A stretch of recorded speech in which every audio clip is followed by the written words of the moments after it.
Hello, it's Ren Presents time. I'm your host, Ren, and today we continue with the Hazards of the Old Ones, Part 3, Chapter 4, Fins. And we will also be reading Chapter 5, which is precisely 1 page long, and it's called The Black Hat's Mercy. So last week, we saw the Sig monster on the bridge get taken down by Captain Davidge, and the sisters determined it was an advanced form of shadow tech, and they dealt with it in short order after a vicious battle on the bridge. And then the scene shifted to the interior of the black ship, where our favorite Countess Sygillis of Blanchefort was captured by Princess Rock. She was going to be returned to the Black Hats at the Shade Church and re-educated to be basically turning her back into a Black Hat. And Sig kills just about everybody, but gets in a heated battle with Princess Rock. And it's important that the villain in your story, the antagonist, is competent, is actually a threat of some sort. Are you listening, Disney? You don't want a feckless, mouth-breathing villain that has no chance of raising a finger against your various heroes. Makes for a boring experience if the hero is just having a skate at the expense of some imbecilic, moronic villain. There's no drama. What's the point? It's just an exercise in futility and arrogance as the hero just gets propped up at the expense of a total loser. We get innumerable films and TV shows these days where we get just that, a pathetic villain and an arrogant, strutting hero. So, despite Princess Rock struggling with her sanity, she is a very competent opponent. Whether she was trained by the Black Hats or they've enhanced her in some way, it's irrelevant. She is pretty tough in a fight. She's a master of the Baron, which is basically a lightweight sword with an invisible blade. And she's also an incredibly fast wafter. I mean, she can teleport, and she can do it in the blink of an eye.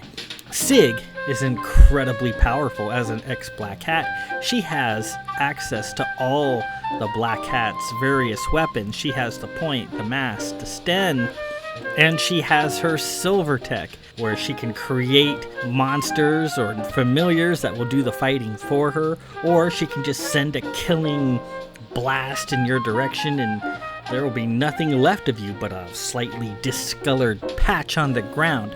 But with Princess Rock being a very fast wafter, most of Sig's weapons were denied to her. She has her point, which all she has to do is point at you and you die in a wretched explosion. But it takes a few seconds for it to work, for her to point and for you to die. And in those two and a half seconds, however long it takes, that is an eternity for the princess to simply waft away, reappear next to Sig or behind Sig, and lay into her, which is exactly what she did. So Sig couldn't use her point, couldn't use her sten, couldn't use the mask or her shadow tech, or silver tech in this case. She was basically down just to her fighting skills, and even disarmed in that manner, Sig almost took her down. Sig's pretty good at close-in fighting, as we saw against the sister earlier in the book. Sig had her hands around her throat, had plunged silver tech knives into her neck, just about had her down, but Rock showed a lot of poise, very competent in battle, and got away from Sig. Sig blasts her with silver tech after a short face-off and duel. Princess Rock throws her Baron. Sygillis' shadow tech finds its mark, blows off part of her arm, gravely wounding her. But Princess Rock's Baron also found its mark as it buried up to the hilt in her chest, and Sig knew she was dying was struck a mortal blow. And that's where we left off, on that pleasant note. And that's where we will continue this week with Chapter 4, Fins. So let's get to it. Part 3, Chapter 4, Fins. Let's find out what happens to our intrepid countess.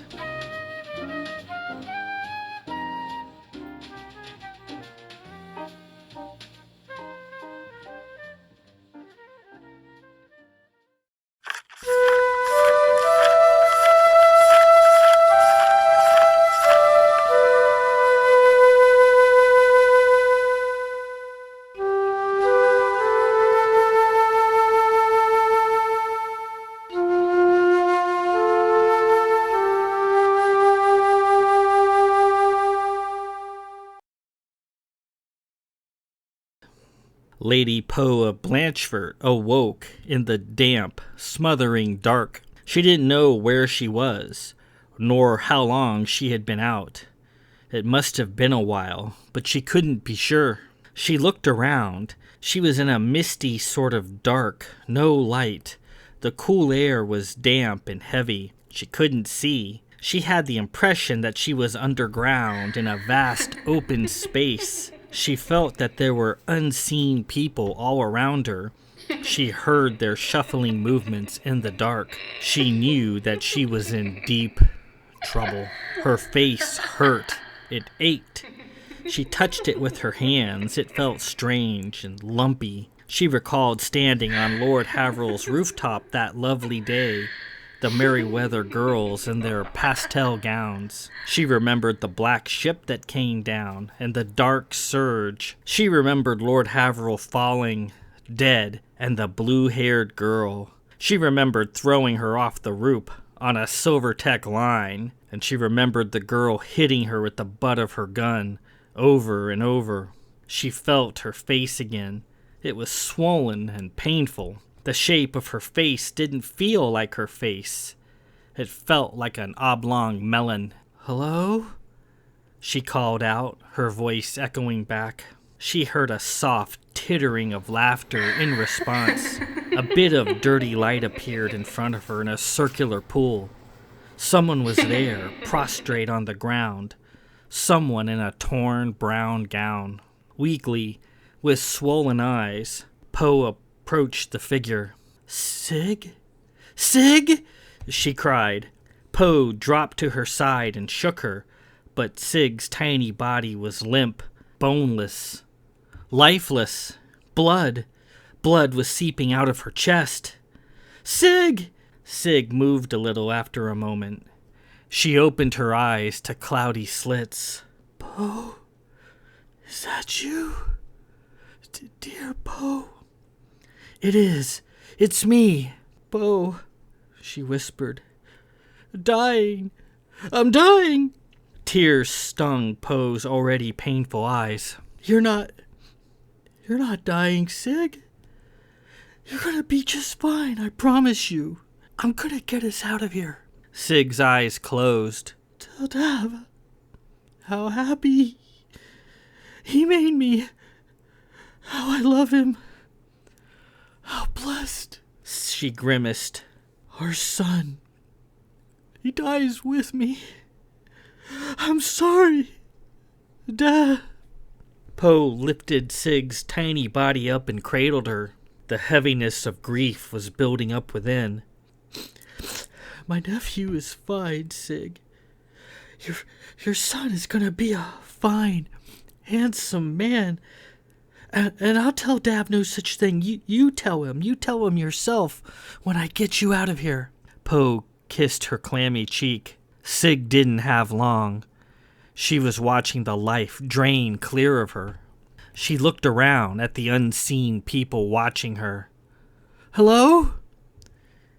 Can someone please help us? Please, she's dying. We need a hospitaller." Shuffling, muted laughter was her response. "Hello?" Then a grating, crawling voice came from nowhere. "Repair her yourself. You have that odd, infected shadow tech flowing within you." "I can't." Repair her. Your familiar. The fish. Poe shook her head. Fins? You mean fins? He's just for bumps and bruises and small cuts. Repair her. We wish to observe the process. I can't. Then watch her die. Poe carefully laid Sig back down and opened her gown. Ripping off a large piece of cloth, she cleaned the blood from her chest as best she could. There, just below her ribcage on the left side, was a large, jagged cut that rhythmically pulsed blood. The wound was deep and very mortal. Fins, the voice had said to use. Fins? Fins? For this? She needs a hospitaller. She needs blood. Some time ago, she had designed a simple Silvertech familiar named Fins that looked like a big-eyed goldfish for Lord Duff's many nephews, Lord Duff being one of her many suitors at the time. Poe loved children, and his dozens of nephews and nieces were always jumping and falling off things, cutting themselves on this and that. They were simply being children. Poe remembered feeling so sorry for the children as they waited by the grand fountain, crying, sometimes for hours, for Lord Duff's lone, overworked hospitaller Sancho to attend them. So, ever the tinkerer, she decided to try to do something about the problem. Poe had already created a number of Silvertech familiars to assist her in doing various tasks. They were a challenge and a thrill to conceive and put together. Poe had created a small workshop out in the beech tree area of the grove near the Grayson courtyard, soon after known as Carahill's Walk, where she undertook the task of forming them in silver. She'd perfected 4 familiars out in the courtyard: Tweeter, Shadow, Whisper, and Bark, and they function at a level of complexity that had Sig scratching her head half the time. Poe could do things with Silvertech that Sig had never seen. So, here was the problem. Lord Duff's nephews and nieces needed something that could patch up small scrapes and bruises. Something that would be fun and inviting. Something they would want to use. As they often waited near a fountain for aid, she reasoned a silver fish, possibly a little goldfish swimming in the water, would be a nice touch. She hit Grayson's courtyard and threw herself into the task. Taking knowledge directly from the popcorn-haired head of Davidge's Hospitaller Samaritan Inez at a dinner one evening, she began working on Fins, a little silver goldfish that could fix cuts and other small injuries in a snap. Once she had most of the bugs worked out, and there were always lots of bugs, she filled the fountain basin at Lord Duff's home full of them, where they swam about in a silver school. Whenever somebody hurt themselves, they could simply go to the fountain, pull one out, and heal their cuts and bruises in no time. He seemed to work pretty well and was a big hit with the children. They gladly pulled the happy-faced Fins out of the fountain for even the most minuscule of scrapes and cuts. Sometimes they scuffed themselves up just a little to create an excuse to go get one. He was like a mesmerizing toy to them, a neat, handy novelty. But Poe had stopped seeing Lord Duff some time ago and hadn't created Fins since. And Sig didn't have a scrape. She was dying of a terrible wound. Repair her. With Fins? With a toy? She couldn't just sit there. This was Sig, her tutor, her brother's wife, her friend. She loved Sig as a sister. Sig was mighty, a black hat hammer. And what was Poe? Who was Poe? Just a foolish woman who could create cute little animals. She had to try. For Sig, Poe rolled up her sleeves and began the delicate process for creating Fins, her fingers moving, spinning, fastening together. She imagined the movements. She imagined herself sitting in the Grayson courtyard on a sunny afternoon, whipping him up. Silvertech formed as a spiral in the air. She could feel many eyes watching her as she worked. She thought she could hear gasps of astonishment and adulation as the various layers of Silvertech formed together into a solid mass and were stamped with the arcane coating required for him to function. No, it was wrong, not coming together. She was nervous, out of her head with grief and worry, eyesight limited, and she hadn't tried making a fins in some time. Silvertech familiars required practice, and she hadn't practiced with him. Why hadn't she practiced? Why did she let him fall by the wayside? All the movements had to be just right. She failed, and the Silvertech drifted away, unformed. She started again, aired and retried several times. Sniffling, wiping tears away, she finally had a ball of silver floating in the air, molding, forming, compressing into the shape of a tiny goldfish. This time, Poe felt him coming together. This time it felt right. After a few more moments, Fins was sitting in her hand, happily looking up at her, his big eyes blinking. The finishing touch, the lozenge of Poe's coat of arms, appeared under his right fin. She knew he was right. He looked happy. Poe always made her animals happy and bright-eyed. Even in this dire, hopeless situation, she still added that little touch. "Save her, Fins," she said to him. "Save her." She placed him on Sig's deep wound. He looked up at Poe for another moment as blood splattered onto him, and then he disappeared into the depths of the bloody tear. Poe sat there in the dim light, holding Sig's hand, watching her shallow breaths, wondering if each would be her last. Fins was for small cuts. How could he repair a terrible wound like this? He couldn't. He'll try his best, and then he'll fail, and Sig will die. All of the old helplessness filled her once more. "Poe," Sig whispered. "I'm here, Sig. I'm right here. I found an abandoned hall in the castle. Wanted to restore it, name it Davidge Hall. I wanted to dedicate it to Dav with a big party." Poe brightened and stroked her sweaty face. A party? That sounds wonderful. Wanted to ask your help planning it."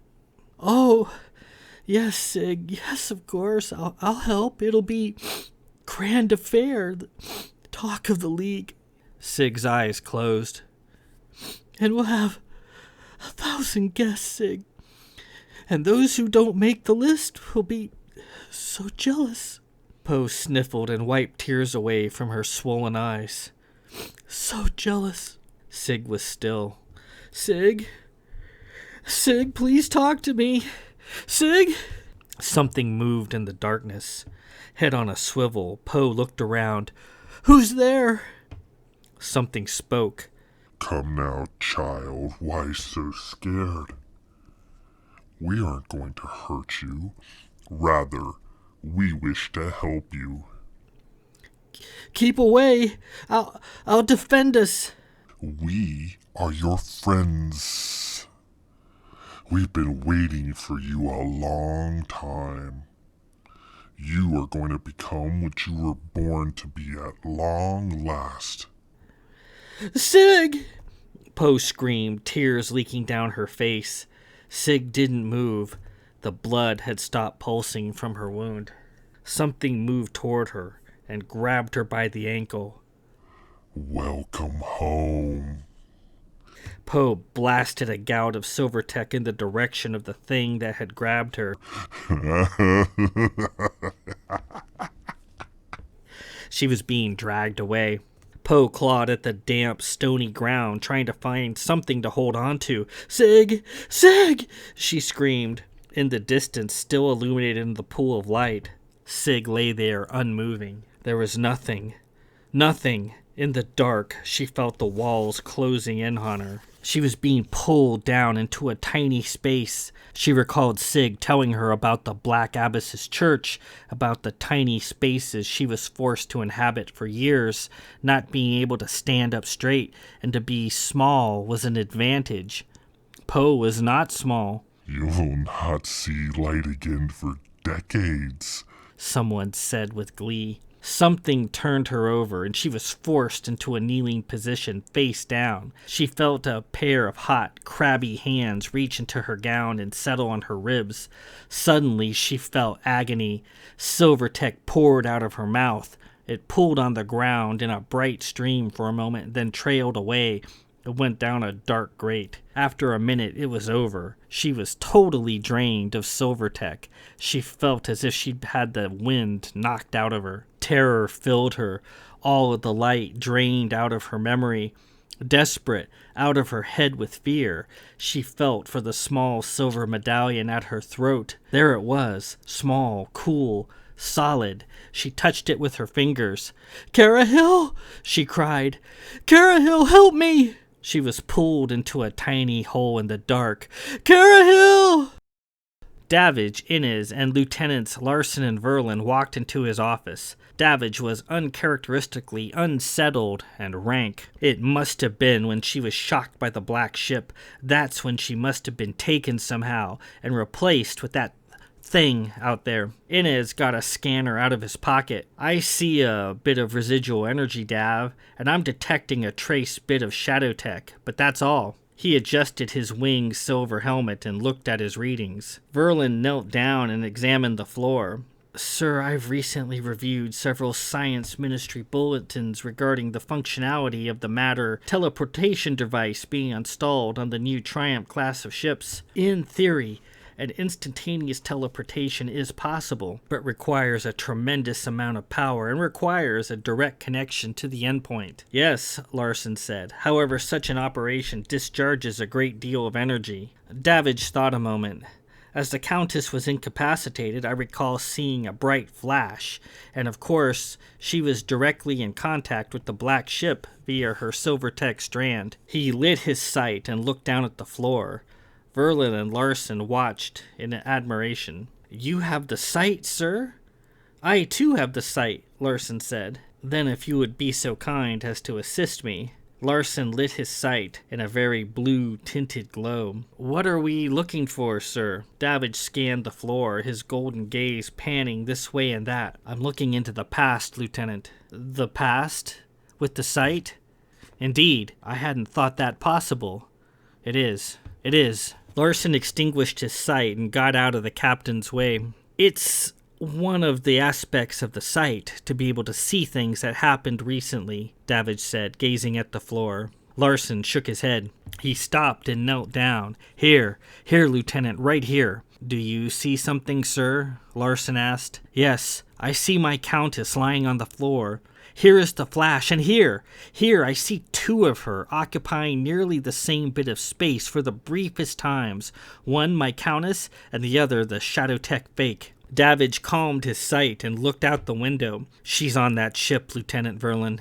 During the battle, do you recall scanning its propulsion source?" Yes, sir. No propulsion or motive form of locomotion was detected." He put his hand to his chin. "They have to be using something. If it was Shadowtech, how does Shadowtech move?" Inez put his scanner away. "Shadowtech moves as a result of thought and will. Destroy the source, the Black Hat, and the Shadowtech moves no more. I don't think there is a way to detect raw thought." Larson popped up. "No, but we badly damaged the black ship. It was trailing a great deal of material. I believe the Shadowtech facsimile of Countess Blanchefort was a diversion to keep our full attention away from the black ship, allowing it to escape. Perhaps its goal from the outset was to fetch her for purposes unknown." Davidge strode to the door. "The Black Hats have made no bones about their desire to reacquire Countess Blanchefort to their ranks. That's an excellent point, Lieutenant Verlin. Please ask the sisters, using data derived from the Shadowtech Countess, to help us follow the ship. Not only will we be able to save my Countess, but we can possibly apprehend Princess Vrock as well." "Sir," Verlin said, "using the sisters will work, but will be extremely slow." taking us literally hundreds of years to follow and locate it. Sensory equipment was my specialty, and in the Marines, one often needs to improvise. I believe I can enhance the main sensor and be able to detect the Shadow Tech trail at speed. What will you require? I need an A7 logical unit and an A4 to serve as a coprocessor and power link, she said. Larson shook his head. We don't have a Marine standalone on a fleet vessel, but I believe there's a comparable piece of equipment available in engineering. David stared at the floor where Sig had been stolen. Take what you need, and if you encounter any resistance, have whomever come and see me at once. I'll expect a briefing at the top of the hour. Yes, sir, they said. And with that, we conclude Part 3, Chapter 4, Fins. So we see what happened to Sig. She was captured by the Black Hats and taken to the Shade Church. And we also see what happened to Lady Poe of Blanchefort. She also was captured by the Black Hats. Lady Poe never became a Black Hat. In her youth, the Black Hats failed to abduct her. Usually, Shadow Tech females get abducted by the Black Hats and taken into their ranks. It didn't happen to Lady Poe. For Captain Davidge's father, Lord Sadric, though he was not a warrior, he was a man about town, he used the King Karg to defend his daughter and killed off the party the Black Hats had sent to abduct Lady Poe. So she never became a Black Hat, fortunately for her. But now the Black Hats have her, and they have Sig, and Sig is just about dead, just about bled out. And Poe, using her skills at creating silver tech creatures, had perfected a little fish she had named Fins. It was mostly a child's toy to entertain the children of one of the lords she was seeing, and to just take care of small scrapes and cuts that kids often get, little bruises, little mishap. But in this case, Sig didn't have a little mishap. She didn't have a little cut. She had a mortal wound. Poe eventually formed a Fins, and it went to work on her, but then Sig, after a few moments, went silent and did not move again. Now, we will move on to Chapter 5, The Black Hat's Mercy. This is a one-page chapter. I have to issue a content warning before we proceed, so please be advised. This is only one page, but what happens on this one page contains moments of extreme cruelty. So bear that in mind, that bad things happen on this one page. Exceedingly cruel things happen on this one page. And if it's too much, if that's something you really don't want to experience, then I would just stop here and end the video. But for those of you who want to hear what happens in this chapter, let's proceed immediately. And remember, there's always hope, even in the darkest of places. Is she dead? A crawling voice asked. Nearly. Soon enough. She is in her final moments. In the dark, red figures danced around a fallen form. 'Tis a shame. Evil such as hers does not often emerge. She chose her path. To go with him. It is his fault. He will soon be dead. Let no other attempt what he did. After another day or two, fear of the Black Hats will be universal. One of the dancing forms stopped, was puzzled, and knelt down over the limp form. Hearken. She is pregnant. We cannot harm the unborn. So is our pledge. The pledge is obsolete. This is a time of madness and fear. True, many unborns are about to be killed. Still, she was one of us. She shall have the benefit of the pledge. Her unborn will not be harmed. Then what is to be done? The remaining dancing red figure stopped. They regarded the fallen form on the wet stone. She is dying. Expel the foal from her womb before she dies. Let it struggle for life on its own. Black hammers appeared in the Black Hat's hands. Shadow Tech hammers. See, we are merciful. Allow her foal to struggle for life. We shall not kill it. We are merciful. We are Black Hats. Sygillis of Metatron is also a Black Hat. They raised their hammers and approached the fallen, unmoving form of Sygillis of Metatron, the Countess of Blanchefort, possibly in her last few moments of life. Expel the foal from her womb. We raise not a sword. We are merciful. They rolled her over and began pounding her belly over and over again with their hammers. There was silver light. They stopped. And with that, we conclude Part 3, Chapter 5 of Black Hat's Mercy. So the Black Hats, even though they're relentless and remorseless and evil, they have a series of rules that they engage the League with, a series of rules that were established between them and the Sisterhood of Light. They're at war with each other, they hate each other, but they still observe a few basic rules in their conflict. And one of them is they cannot harm an unborn child intentionally. And Sig is pregnant, and they're standing over her fallen form, apparently in her final moments of life, detect that she is pregnant with Lord Blanchefort's child, and decide to expel it. And that's what they start doing with those hammers. It's pretty hard to read, and it's pretty cruel. But these are Black Hats, and they're not good people. So that unpleasantness is over. Next week we continue Part 3, Chapter 6, A Friend in the Dark. So the story continues.